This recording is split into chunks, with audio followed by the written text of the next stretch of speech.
عزيزتي ضي، تسألين كيف تصبح أغنية؟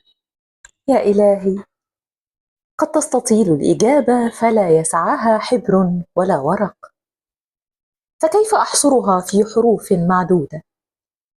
لكني سأحاول الاختصار وسأخبرك. في البدء كان الألم، الحزن.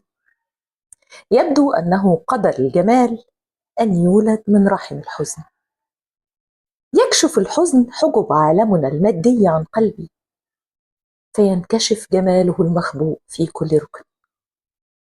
ثم يأتي دور التعافي، لملمة الأشلاء، رحلة العودة من الشتات، الخروج من أرض التيه. فلم يكن التيه قدرنا يوما، فلنسميها مرحلة الشرنقة، تحول الدودة إلى فراشة جميلة حرة. والآن حان الأوان أن ترقص الفراشة على خلفية موسيقية، لحن شفاف وكلمات هي حروف اسمي عندما تنطقه شفتاه. لو أول مرة تشوفيني، أنا رشا، وده على جناح حكاية.